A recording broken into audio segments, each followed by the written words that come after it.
But in particular, I welcome His Excellency the Governor of South Australia, Rear Admiral Kevin Scarce. Sir, we're very pleased to have your company here this evening. Thank you. And I welcome members and guests. It's my particular pleasure to introduce our guest speaker, Dr. John Jenkin. And John is my choice tonight. I decided I'd exercise a little bit of presidential prerogative for the last time. And I'm delighted that John has come from Victoria with his wife Constance. And John will be our guest speaker this evening. His topic, how quiet South Australians silenced the German guns and opened the way to victory in the Great War. John is a very proud South Australian, despite the fact that he's lived a little east of here for quite some time.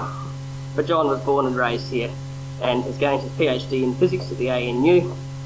And nowadays, in retirement, he seems to be writing history and answering emails from me and accepting invitations to speak at the Historical Society of South Australia.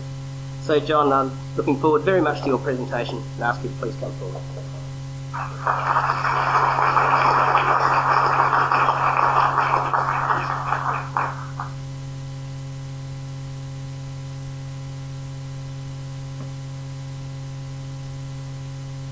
This is a lecture note folder, and it's got three initials on it, WLB. It was Lawrence Bragg's lecture folder for the last decade or so of his life, and his family kindly gave it to me last year, so I bring it with great pride. Your Excellency, ladies and gentlemen, can I begin by saying what a privilege and an honour it is for me to have been asked to speak tonight, and how pleased I am to be here. As a Melbourne resident, I can't come to your normal monthly meetings or your excursions, and I particularly miss the opportunity to win the President's Christmas cake at Christmas time. But I'm delighted to renew my subscription each year, because the newsletter and the journal are always worth reading, and because the place you are born and raised and educated is always for you, to some extent at least, home. But more than this, there's a vitality and a warmth about the society that is attractive and invigorating, and that brings me back year after year. And for that, I thank the Council, its editors, and tonight especially its President. Well done, David, and thank you very much. My talk begins in 1880, when Adelaide looked like this. The Foundation Professor of Mathematics was going back to England, and they decided they would like a professor who could cover both physics and mathematics, and they turned to this young man who arrived early in 1886, William Henry Bragg. He'd only been graduated some months from an undergraduate maths degree in Cambridge. He'd never devised a course of study in a university. He'd not even given a lecture as far as I've been able to discover, and he'd certainly never done any research. So the university was making a huge gamble, and it paid off unbelievably well. On the very first day he was in Adelaide, he was taken to meet the only other scientist of any real note here at the time, Charles Todd, and he was taken for afternoon tea to their house on the West Park lands where Adelaide High School now stands, and he was introduced to the family. And his eye immediately fell on the third daughter, Gwendolyn, whom I think it's fair to say he madly fell in love with. And they got to know each other over the next 3 years, and they married. And they rented the right-hand house of this pair to begin their married life on the corner of Lefevre Terrace and Tint Street in North Adelaide. It still stands, and I'm pleased to say my application to the Heritage Branch means that the right-hand half here has now got a blue plaque on it, which will tell you that the two sons, William Lawrence Bragg in 1890, and the second son, Robert Charles Bragg, was born in the main bedroom on the first floor of this house.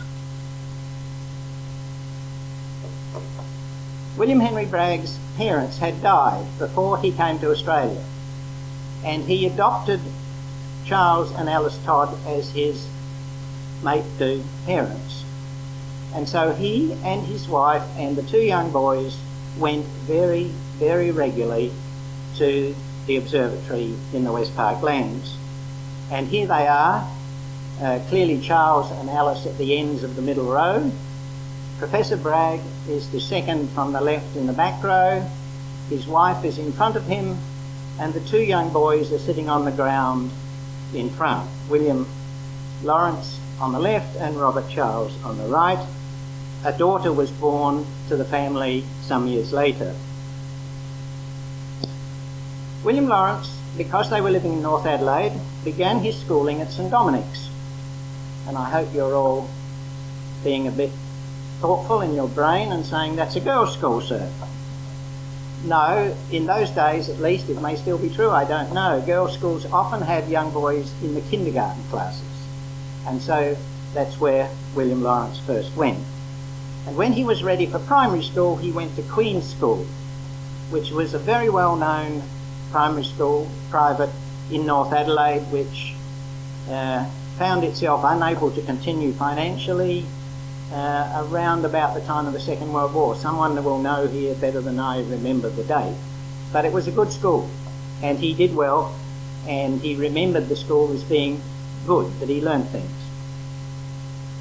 The family went to England on study leave in 1898, and when they came back, Professor Bragg had decided he really wanted to stay here, and he would build himself a house and settle down.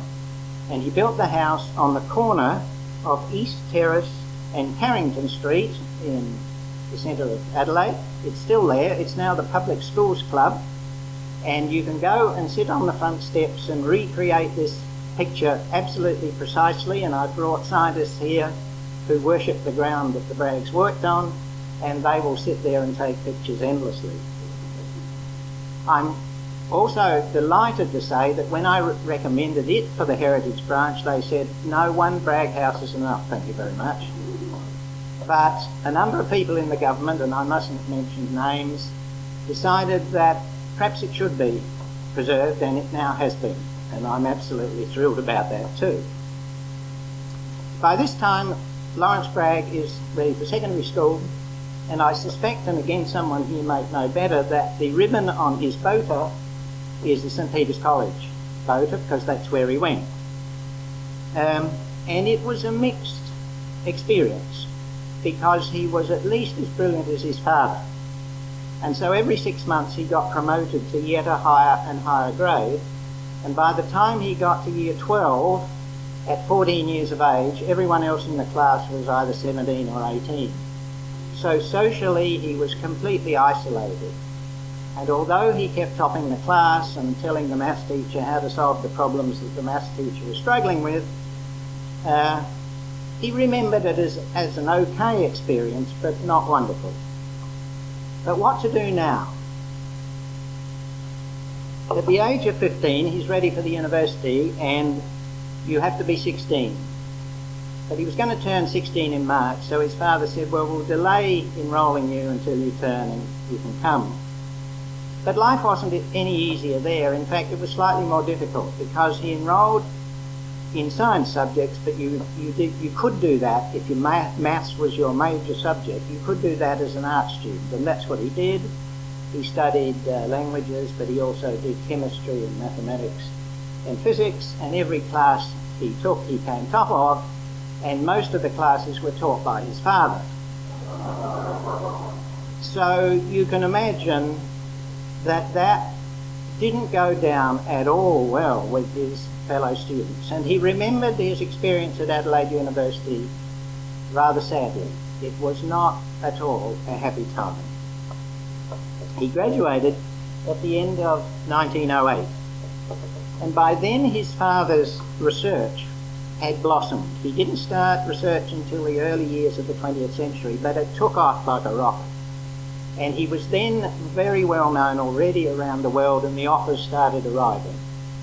And Lawrence had finished his first degree, and it was time to move on, and Dad decided he would accept a chair in Leeds, where the university was new and developing and wanted a front-rank researcher who knew how to lift the performance of a university in the research area to come to Leeds and yet do it again, which he did. He went to Leeds, and Lawrence Bragg went to Cambridge. and I haven't found out from the family why he went to Cambridge to do yet another undergraduate degree, but maybe his father decided he should do a proper one. And he did 1 year of maths and then took his father's advice and switched into physics to do the natural sciences tripos. And he enrolled, as his father had been, in Trinity College, Cambridge. And this is a picture from that time of some students walking in the famous major quadrangle of Trinity College. And it's a bit different from Adelaide University, one has to say.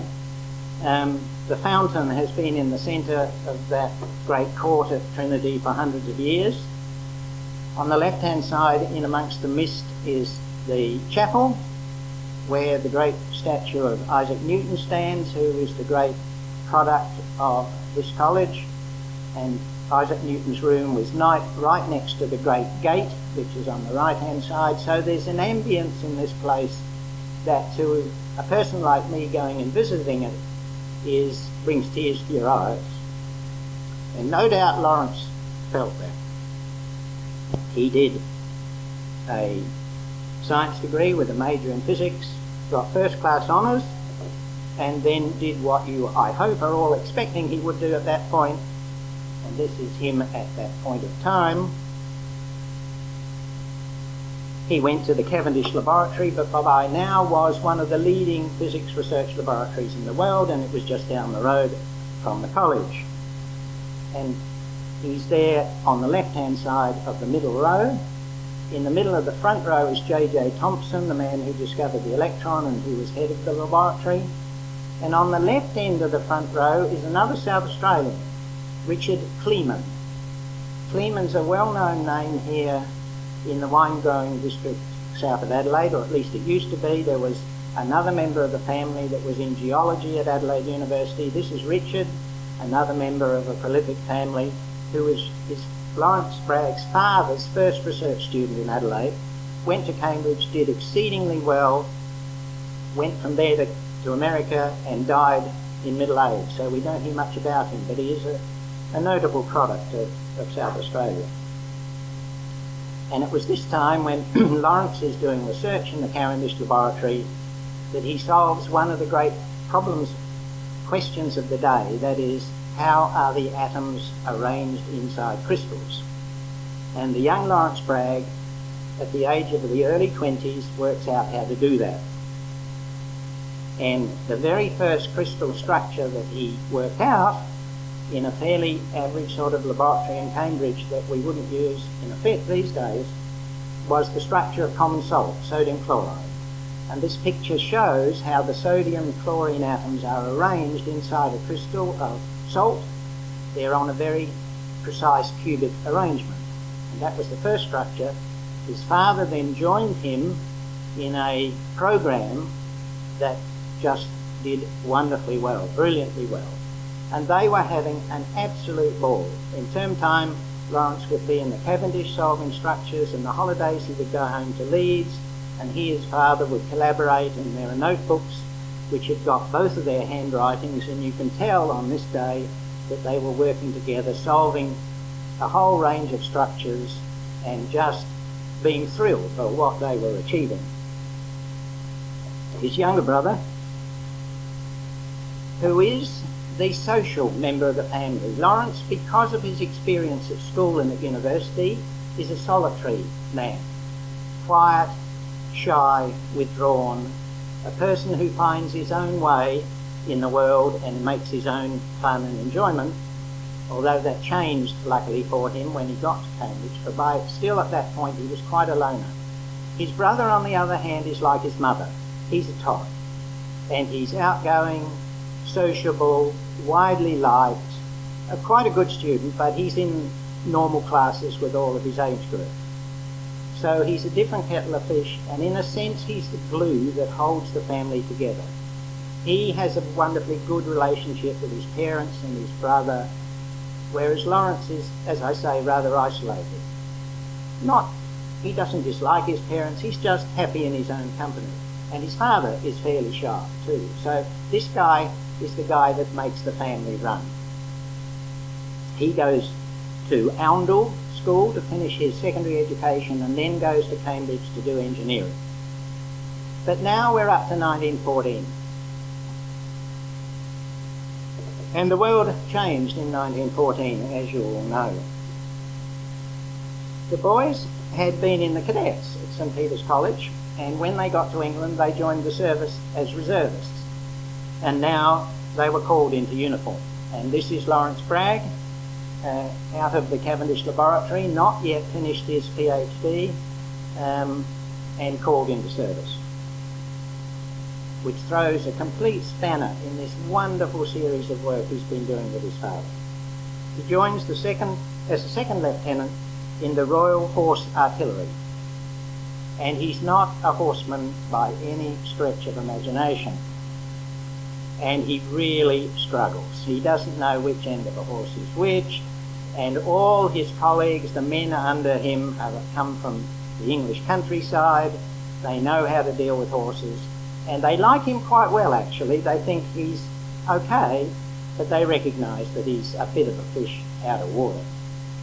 And then in July of 1915 he's called to London, and someone says to him, well, the horses are finished, we've got a project for you in France. Oh, yeah, he's pleased about that, particularly when the person said it involves a bit of science. Oh yeah, he said, that's great. And so he's going to go off to France, and he's going to try and deal with the German guns, the great big German guns that are creating havoc. And they're way behind the front line. You have no idea where they are, so how can you attack them? How can you send your own artillery onto them? Because you don't know where they are. And the First World War, historians have only very recently admitted, is not so much about throwing troops at the opposition and getting mowed down, although that's a huge part of it, of course. And it's not about the tanks, which some historians have thought distinguishes the First World War and is one of the main reasons the Allies won. The current thinking is that we have to focus much more on the guns. That was the difference. The rifles were much better than they had been before. The machine guns were devastating in a way that had never been contemplated before, and these huge guns were causing absolute chaos. And that's what's so difficult to the soldiers and the generals in the First World War. And that's the problem they want Lawrence Bragg to try and solve. This is his brother, who also goes into uniform as the second lieutenant in the Royal Field Artillery. And the problem is this: the French have a terrific idea. Well, it turns out to be a terrific idea, but they are unable to make it work. And so they give this idea to Lawrence Bragg and ask if he can see if he can make it work. And it goes like this. Let's assume the German gun is somewhere off the top of the screen, and you put along your side of the front line, very close to the trenches, a number of microphones. There are 3 in this picture. And you try to pick up the sound of the German guns firing. And you send the microphone signal back to some caravan somewhere, and you record the time that the sound arrives. So when the gun goes off, this gun sound wave leaves the gun in a circle, in a sphere, in a big circle. And let's assume in this picture that it hits the first microphone on the right hand side first. It takes a second more to reach the second microphone, and 2 seconds to reach the third microphone. So what you know is that when the sound hits A, it's got 340 metres still to go till it gets to B, because that's how far sound goes in a second, and it takes 680 seconds to get to C, because it's 2 seconds. So if you can now draw a circle that goes through A and touches the circles at B and C, if you can draw that circle, then the gun is at the centre of that circle. So you've got to set up microphones and try and make this work. Now it's difficult. Battlefields are incredibly noisy. There are guns going off everywhere. There are machine guns going. There are orders being shouted out. There are people being shot and screaming in agony. I mean, it's hellishly loud.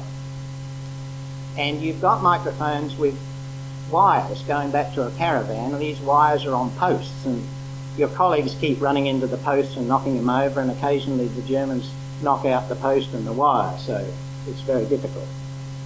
There's a very fancy electrometer, for those who understand, recording this sound back at the base and measuring the time between the arrival of the sounds. You've got to have very accurate maps to locate your microphones, and then when you draw your big circle, you get the centre of the circle, and if your map's no good, then you don't know where the gun is, even though you found the centre of the circle. And so it goes on. The problems are immense. So Lawrence Bragg starts on this project, and it's difficult. He has a hell of a time getting started and making it even work half. Meanwhile, his brother goes to a place we all know about, Gallipoli. Gallipoli is bad news. The whole thing is completely bogged down. The Allies and the Turks are facing each other in trenches that are not very far apart, and they're going at each other hell for leather, but neither side is making any progress. So General Hamilton decides to have one last go. We'll bring in a whole lot of new troops, and they're young men now, because all the older men who were in the reserves and knew about the army, they've all been there, and they're still there if they're alive, and we need new troops, and they're all the 20, 18, 22-year-olds. And we're going to put a lot of them in at the bottom at Cape Helles. We're going to put another lot in at Anzac and try and get Lone Pine and the Neck and Channock Bear into our hands. And we're going to send a third lot up to Suvla Bay. And those three lots are all going to work inland and hopefully meet up and therefore take over the peninsula. Well, Robert Bragg is part of this, and he goes in at Suvla Bay at the top, and the guns, because he's a gunner, go in at Anzac in the wrong place. And this is typical. The whole thing is a complete and utter disaster. He has to wait up at the Suvla Bay for the guns to be dragged all the way up there by horses through the sand. They attack inland and they get into what's called the Suvla Plain, and the Turks are all up on the high ground just popping them off with gay abandon, and the whole thing bogs down yet again. And Robert Charles is sitting in a dugout vetoing the letters which his soldiers want to send back home, and saying, no, you can't say that, and so on. And a shell comes through and makes a direct hit on him, severs both his legs, and he dies in the hospital ship the next day. And the telegram goes back. His mother goes into a deep decline and never ever really recovers again. His dad is devastated, but being William Henry Bragg, he says, I have to get on with my war work. And Lawrence in France gets a telegram to say, with great regret, we have to say, your brother has died. And that takes the guts out of the family. In some sense, this family-centred guy who holds the family together is gone. 2 months later, Lawrence Bragg gets another telegram. Oh dear, he says, I wonder what this one says. This one says, good news, you and your father have won the Nobel Prize for Physics. What a roller coaster ride this guy is on. Extraordinary, absolutely extraordinary. He sends his father a message saying, it's great, we're delighted, it's wonderful to share the prize with you, but I can't get out, we can't go to Sweden, we can't get our prize, we'll hope to get together at the end of the war and celebrate. I should say, this stamp, Swedish stamp, is wonderful for 2 different points of view. It's the only representation we have of father and son as they were at that time together. It's been composed of two separate photographs, so it's a bit of a fake in a way, but it is the only picture we have of what they look like at this particular time. And the other thing is that I have tried on two separate occasions to get an Australian stamp for these men. And the post office had told me on two occasions, bugger off, we're not interested. And I want to ask you, what does this say about this country? What is wrong with recognising these guys? I just don't understand it. Perhaps it's because in the federal parliament we have someone who believes in creation science and not in evolution, and we have a number of people who don't believe in climate change. This also says something also about the country we live in.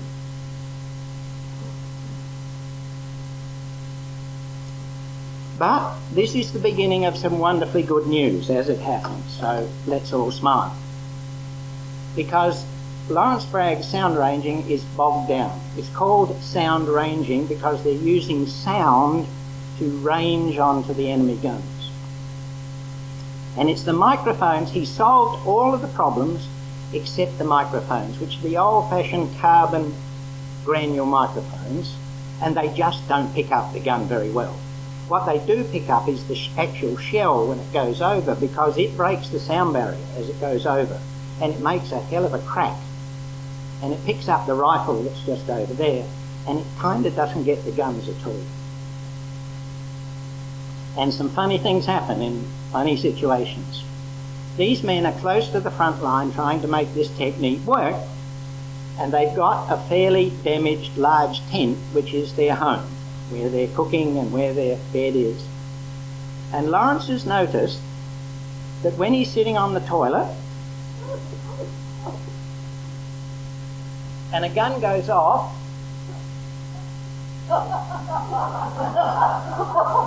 he feels a lifting.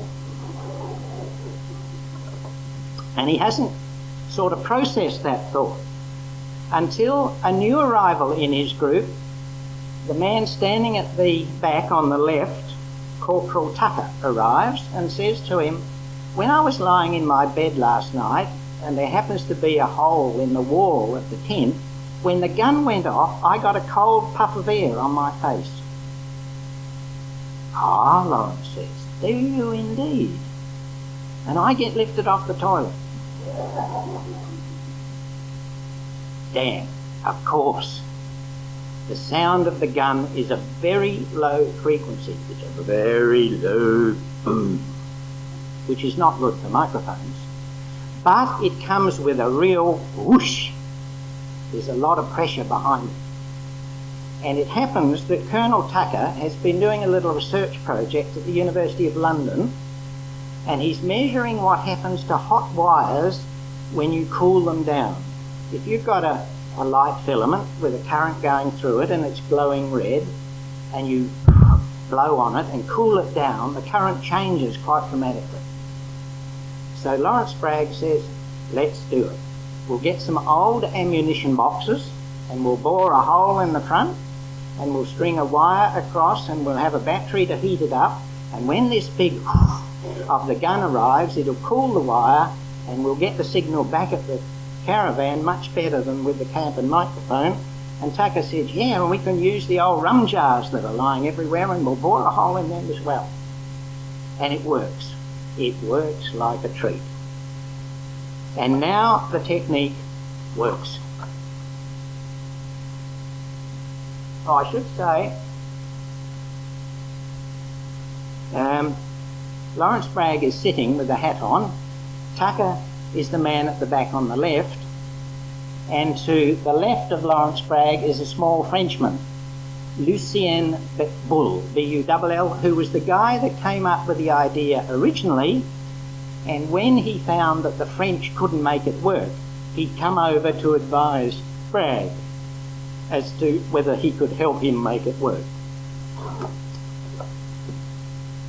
The others I don't know. And this is the record that now results. This is, Bragg decided you needed 6 microphones and they had collections of 6 microphones all along the front line by now, 1917, with a whole lot of men operating each group of microphones. And the signal would come in from each microphone and be recorded. When the little wire in the electrometer for each microphone vibrated, they had a cine film running to record it, and then someone would cut the film off and develop it, and they could measure the time because the dark vertical lines are 1/10 of a second apart, and the fine lines are 1/100th of a second apart. So you can get the time between the arrival of the sound at the microphones at least to an accuracy of 100th of a second. And that's what you need to make this technique work.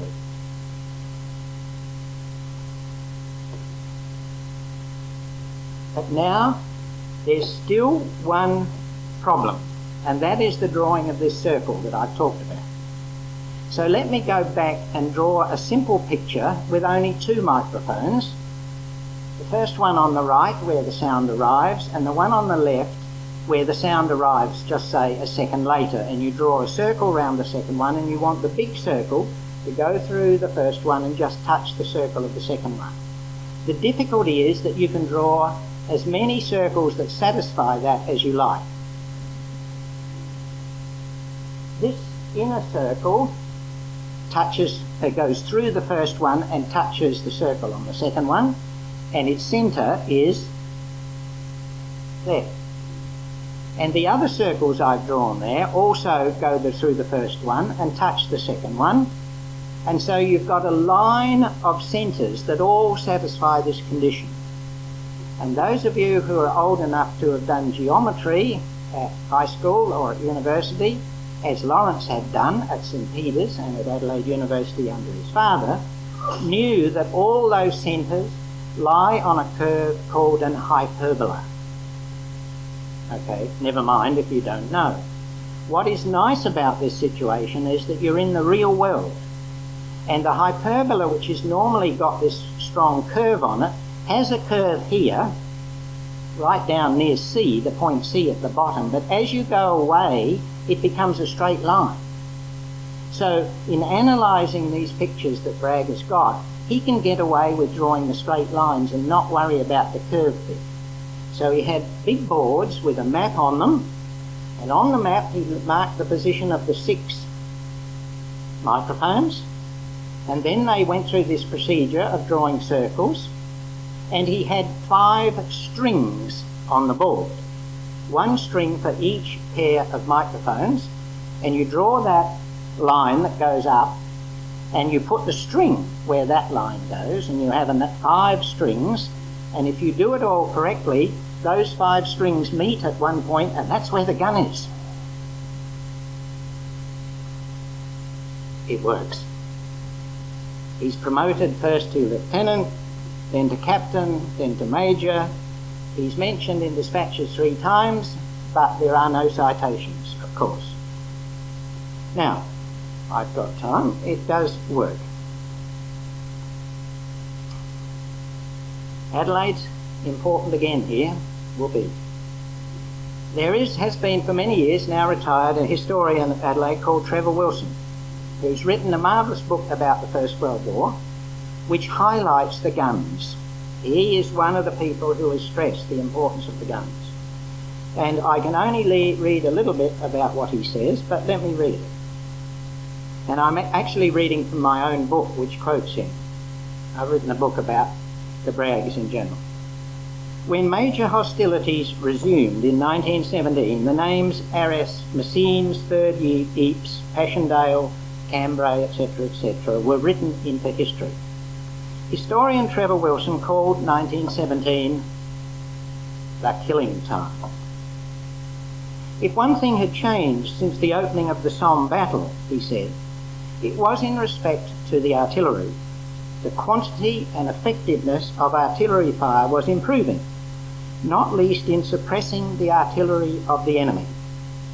This was consequent on the development by scientists, mathematicians and gunners of such devices as flash spotting and sound ranging. The latter, Lawrence Bragg's, one of the most potent factors in the development of counter-battery work and towards the excellence it eventually attained. The Sound Rangers, in addition, could follow the path of a single British shell to their destination and correct the range accordingly. On 8th of August 1918, he says, 2/3 of British shells were directed at the German artillery. With devastating effects, the British gunners unleashed an unregistered bombardment on enemy batteries, and hence the Amiens battle opened despite very poor visibility, with British shells falling with deadly precision upon the enemy's carefully concealed artillery pieces. And one of his students wrote in his PhD thesis, with the result that the Royal Artillery proved to be a decisive force in dislodging the German armies from the Hindenburg line. A book has very recently appeared about the battle for Mons and Quentin, which is one of the great Australian battles of the First World War that John Monash organised. And this book goes into that battle in detail. It lasted 2 days. They made a first go at the Mont and were partially successful, but they had to finish it off the second day. And he says, the author, on the 1st of September 1918, 3 of the brigade's 4 battalions were required to renew the attack on the Mont at 6 a.m. in the morning, under the fire of 3 brigades of Australian field artillery and many British medium and heavy guns. And normally they would lay down a huge barrage of shells to frighten the enemy as much as they could and cause as much damage as they could before the troops went forward. But then this author puts in brackets, just in brackets as an afterthought, though large numbers of guns were available, the confusion on the slopes of the Mont prevented them firing a barrage. They were just as likely to hit their own guys as the opposition, so they couldn't do the normal thing. What they did, he says, was they fired on fixed points on and behind the summit. Yeah, they were using Bragg's technique to find out where the German guns were, and they picked on them.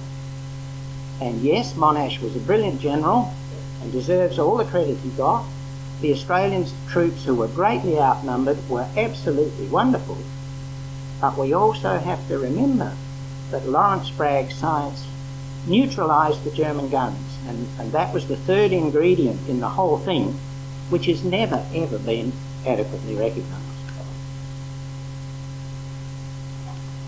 So that's the story, basically, and I've just got a few minutes, I think, Mr. President, to continue. Success. Lawrence Bragg went on to a stellar career after the war. He was successed to Ernest Rutherford at Manchester, where he had a wonderful research career, to the extent that when Rutherford finally retired from Cambridge, they asked him to go to Cambridge to be professor there. He had a difficult life. I can't say, he had a bad life. He had a very successful life. He never really was totally accepted by the British, and there are reasons for that, and you can ask me about that in question time if you want to, but the kind of difficulties he had at St Peter's and Adelaide University continued in some ways. He was an outsider, he was a colonial, he got to be a professor after the war before he'd ever been a lecturer or a tutor. They just whacked him straight up to professor immediately, and the people of Manchester said, we don't want an inexperienced colonial running us, thank you very much, and so on. Which raises the question, what effect did the war have on him? And I have some strong views about that, and I'm going to read you my views out of my book.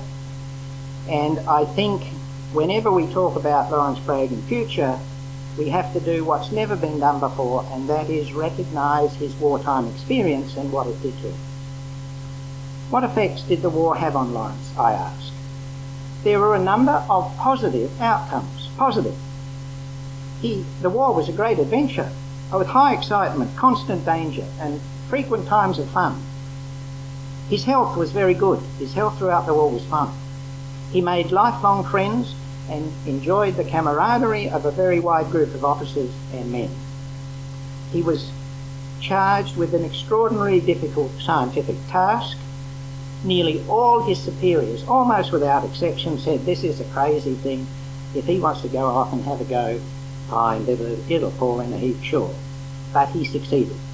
And to such an extent that sound ranging played a central role in the last year of the war. He was widely honoured, his self-confidence was boosted, and that was extraordinarily important. He started as a raw young university graduate. By the end of the war, he was a mature, experienced, very impressive man. But there were negative influences too. Lawrence was very close to the front line trenches for 18 months in the notorious Ypres salient in Flanders, the site of constant and hellish trench warfare. He drove along the trenches many, many times thereafter to check on all his groups of soldiers. He saw the gun flashes, the shattered bodies, the rotting corpses and the rats. He must have smelt the stench. He heard the deafening noise. He experienced the filth, the bitter winter cold, the water and the mud. He saw frostbite, dysentery and VD everywhere. He lost his beloved brother, his dearest friend and many colleagues. No one, I suggest, no one came away unscathed, whatever they may have said later. Shell shock it was called, but neither doctors nor psychologists, neither armies nor governments, neither soldiers nor civilians knew what it was or how to handle it. The veterans suffered a little or hugely until the day they died. One of Lawrence's daughters told me she sometimes woke in the night to hear him, only half awake, banging his head on the head of his bed. Was he trying to exercise, I wonder, the scenes that came to him in the night? He could be, she said, like a volcano, threatening to erupt at any moment, finally exploding in a rage, and then falling into a period of deep, deep remorse. He was awarded the Military Cross and an OBE, but no one understood. He did not, however, suffer post-traumatic stress.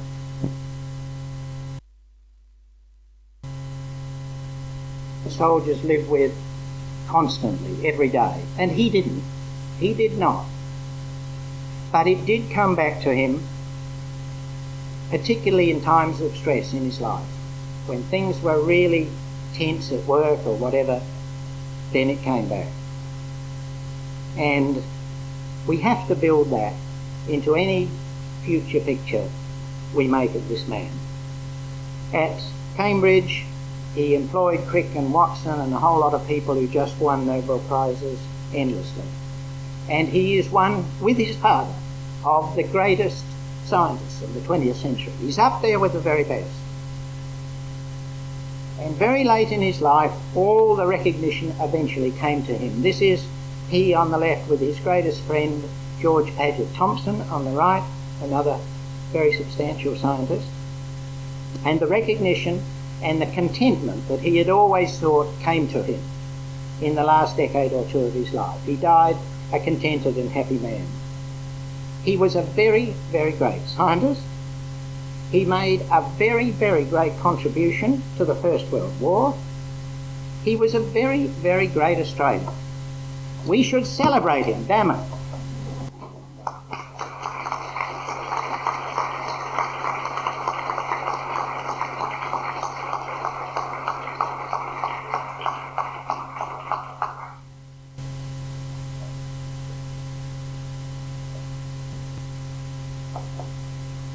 Right. This is an Aunt Sally. I have read John's book. When the Nobel Prize information arrived, John tells a little story, which I'll invite him to tell tonight, about the effect it had on the reaction of his superiors. Yes. As I said, he wasn't going to be able to come home or celebrate, but his colleagues, they apparently were getting English newspapers at the front line, or at least when they came back off duty, and so people quickly learned that he had won the Nobel Prize, and his colleagues responded appropriately. but all of his superiors then required him to shout, the officers' mess and so on and so forth, and he's very put out by this. He thought they should be shouting him. But he remembered vividly that the local curé, the local priest in the village where they were close to, also heard about it and invited him round to the manse or whatever it was and pulled out from his cellar a very nice bottle of French wine. And he remembered that as the signal of the day he won the Nobel Prize. I should say, add to that a little bit if I may, because there was a ceremony in Stockholm long after the war to recognise the Nobel Prizes that had been awarded during the war. Now his father, even when he was in Adelaide, had a number of German scientists whom he was writing to, and he had the reputation of being an internationalist as a scientist. He had colleagues whom he highly regarded across the world, including in Germany.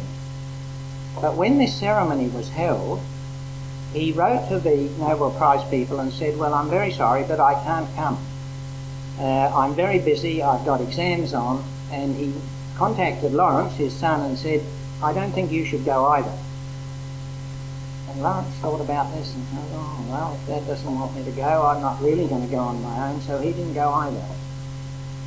And okay, and then I found a letter that Rutherford had written to one of his colleagues, and he said, by the way, Bragg is not going to Stockholm.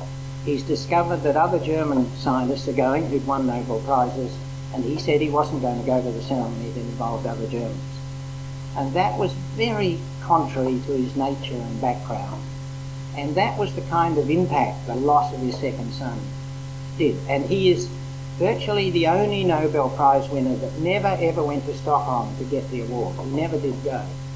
Many years later, Lawrence went on his own and had a great time. The Swedes bent over backwards to fete him and his wife, and that was another event that restored his self-image to himself. He was then recognised as a Nobel Prize winner. He'd been through the business, and so slowly all of these things fitted into place. But until you read all the detail, you don't really... One of the great passions I have is to depict scientists as real people. They're human. They have all the foibles of human people, and they're no different to you and I, and we have to understand them that way. They like to, some of them, to present themselves as somehow, you know, they go into the laboratory with a white coat on and they discover the truth. And, you know, it's got nothing to do with people or the state of their liver or whether they fought with their wife last night. They've discovered the truth. But the interesting part is, you know, how did it all happen? Why did Brian Matthews do X-ray crystallography? Why did I give up sort of physics and start writing about Braggs? It's really human and interesting, and I wish scientists would more often publicly say, you know, I'm just like you, so let's sit down and have a discussion. I think students, high school students and university students, we'd get a lot more of them if we told them, you know, we're just human and we can deal with you like we deal with any other things. That's my hobby horse, sorry. John, I'd like to just push you a little bit on that last statement. You obviously have an enormous knowledge of the history of science and the great people of science. And while you're talking about Bragg and some of these problems, I was thinking of Darwin daydreaming at his desk, supposed to be parsing Latin verbs, and he just wants to get out and collect eggs and birds' nests and so on. I was thinking of Einstein, who apparently once so forgot himself as to accuse one of his lecturers of incompetence. And of course the classic is Newton, of whom some say that the statue had more personality than he did. Now I just wonder, you know, is having ability way above the average a bit of a poison chalice, and was that part of Lawrence's problem? Yes, it is a poison chalice. I wouldn't overrate it, but yes it is. I mean, clearly the people you've quoted had difficult lives, and partly it was because they were a bit special and a bit different and a bit unusual. I should say that history of science is quite a new discipline, actually. We know that scientists have written about themselves and their colleagues, but history of science is now an identifiable academic discipline, and you have real scholars of history writing about science, and that's only about 60, 70 years old. So there's a huge way to go with that discipline. And you've quoted people who we know about. We know that Einstein had a first wife and that there was 2 children, and one of them mysteriously disappeared and no one knows what happened to it, and he then married his cousin and all sorts of things. But that's only because some historians have gone and looked at him. And they've done Newton. And I have to say there's a wonderful new book out called Newton and the Counterfeiter. I recommend it to you all, because what Donna said is right more or less about Newton. He was a fairly unattractive person. He had no friends, he never married, etc., etc. But after he'd done all his science and had reached middle age, the British government asked him to take over the Royal Mint of England because their currency was in a completely chaotic state. People were melting down all the currency to get the good silver and gold out of it and then carting it off to Europe, where you could get much more money for it than it was as coins. So all of the English currency went to Europe. And they said to Newton, for God's sake, come and fix this up. And what he discovered was that the whole of the business in London was, the counterfeiting was all being run by one guy called Challender or some such name. And then Newton had a full-on battle with this guy, and I'm only halfway through the book, so I don't know how it comes out. But Newton won in the end. The English fixed up the currency. And he showed at that point of time that he was human, that he was, yeah. And so there's an enormous amount still to come out from historians really looking at scientists seriously and writing about them seriously. And the other thing is, I love saying this, there are some young women writing history of science now, and they are brilliant.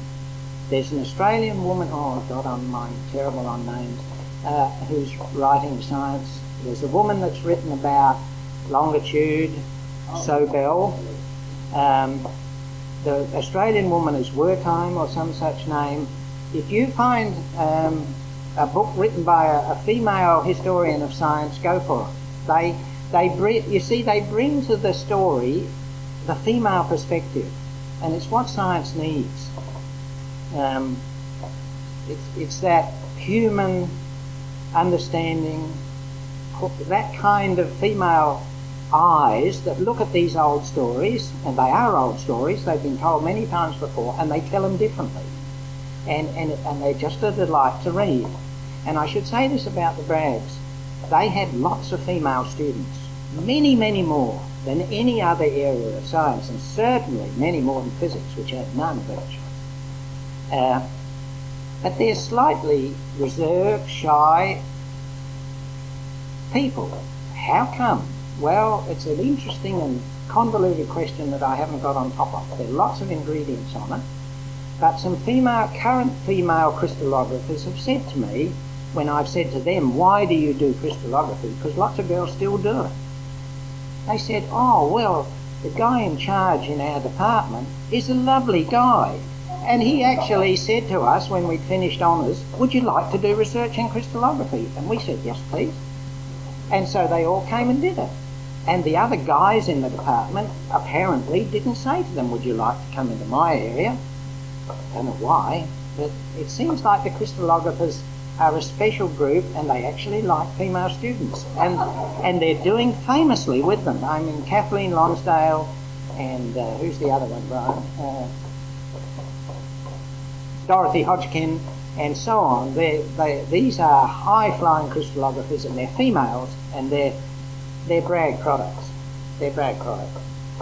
Not directly. Dorothy Hodgkin said the reason she went in crystallography was that she read Father Bragg's book, which turned her on, and Kathleen Lonsdale actually was a student of Father Bragg's, and she says in her autobiography, the only reason I did it was because when I got first-class honours, he was the only staff member who came to me and said, would you like to do a PhD with me?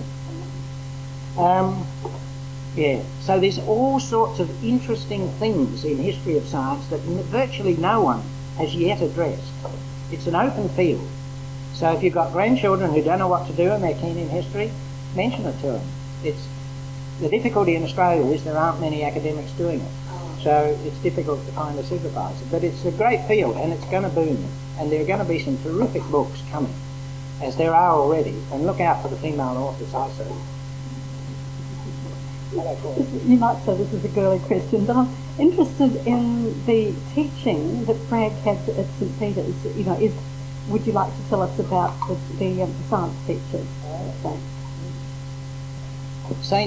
I went to Prince's, so I say this with difficulty, but Saints has produced 3 Nobel Prize winners, and there's only one other school in the world that's produced more.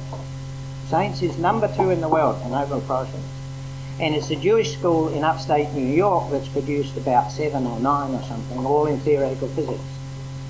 But Saints is second, and that's no accident. Someone needs to look at that and try and work out why it happened. Lawrence Bragg is the first, the second is Howard Florey, and the third is a recent one, someone tell me his name, Warren, who got it with a colleague for discovering that stomach ulcers are not caused by stress, but are caused by a bug. Teachers. Now, when Florey was there was a famous chemistry teacher called Spenny Williams or something, and it's been thought that he'd also been there when Bragg was there, and that's wrong. What I discovered was there was a previous chemistry teacher, and his name escapes me, and I'll look at my book in a minute and find out what it was. But all 3 of these men were turned on by the chemistry teacher. So chemistry, stand up and take a bow. Bragg was turned on by the chemistry teacher. He was isolated, right? And the chemistry teacher at Saints used to go to the chemistry lab in the lunch hour and set up the lab for the afternoon session. And he said to Lawrence Bragg one day, come in and help me set up the lab for the afternoon. And he then got Lawrence Bragg to set up the lab while he himself ate his lunch, lay down on the bench and had a snooze. And this teacher then talked to Lawrence about all sorts of things that weren't in the curriculum, like the periodic table and so on and so forth. And he recalls that was pivotal. And then they had a similar one who turned on Florey, and Warren has recently said that they had a chemistry teacher at Saints who was a Swede or a Scandinavian and who skied and was most unusual, but he thought the sun shone out of him and that's who turned him on.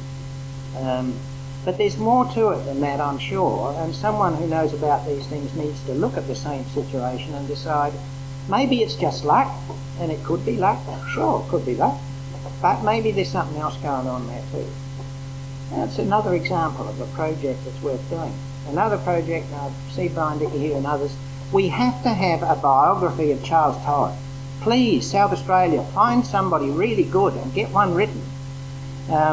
There's numerous papers in the library of him. Unfortunately, there was a guy in Victoria, a lovely guy, surnamed Livingston, who was working on it and had made a lot of progress, and he got a really severe cancer and was gone in a very short time.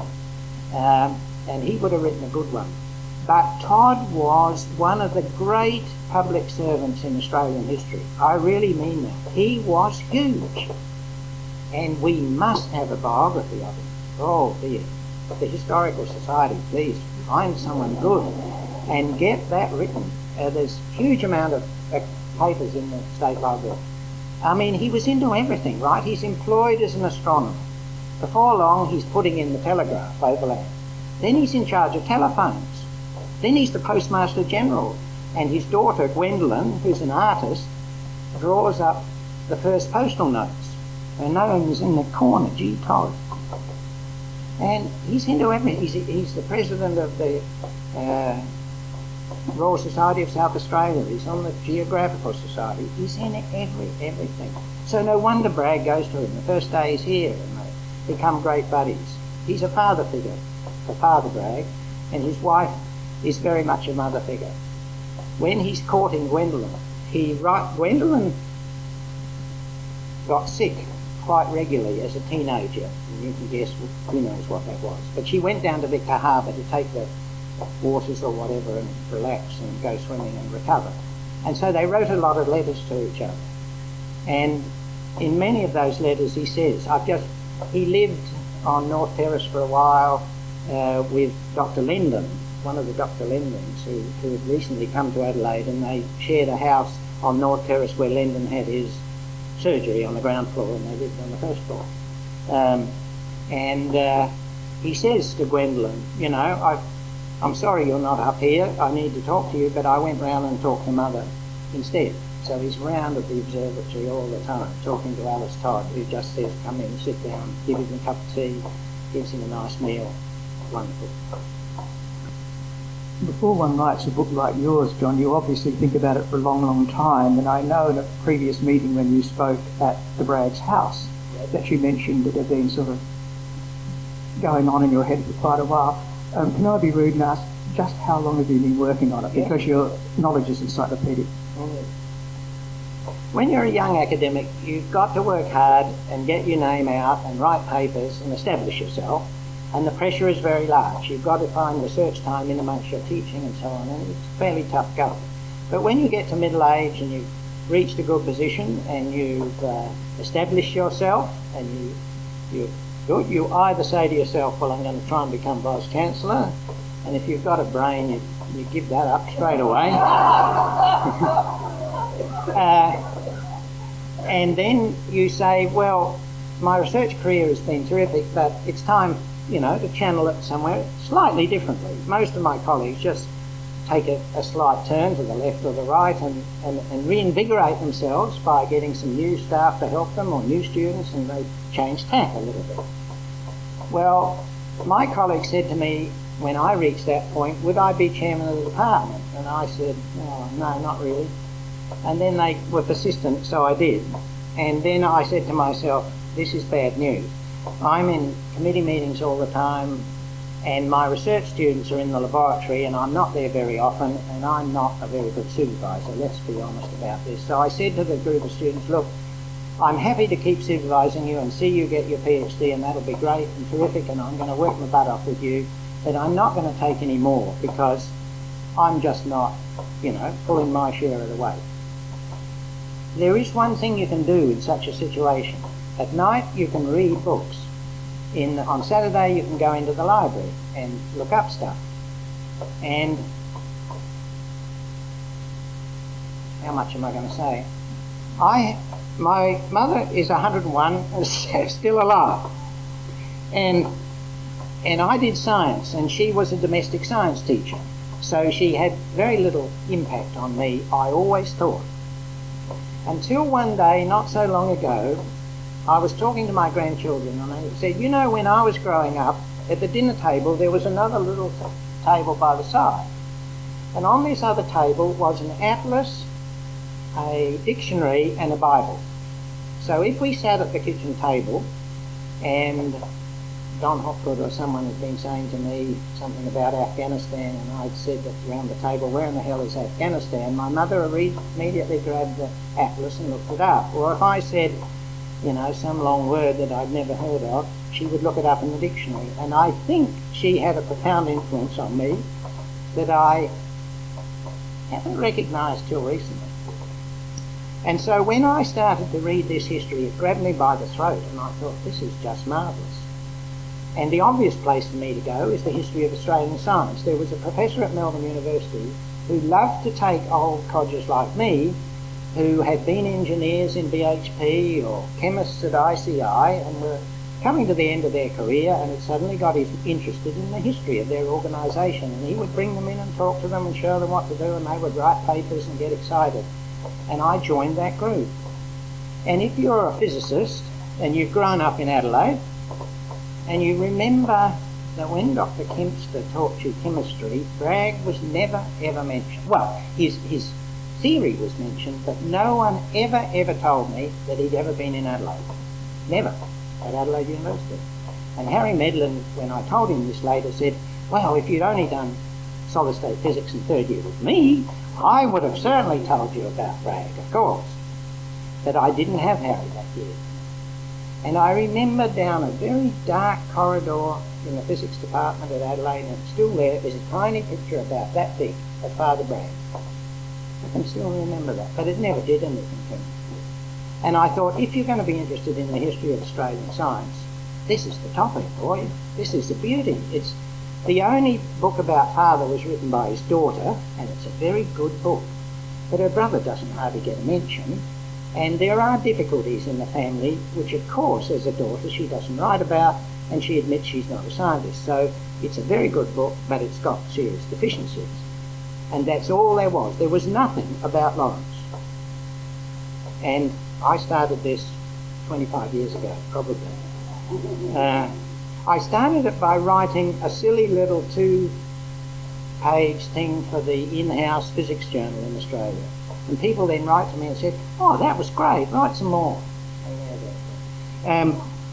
Halfway through, I got a letter from Canada saying, "I'm writing a biography of Lawrence Bragg. Do you know anything about him?" So what do? Tell me. Here's an interesting conundrum.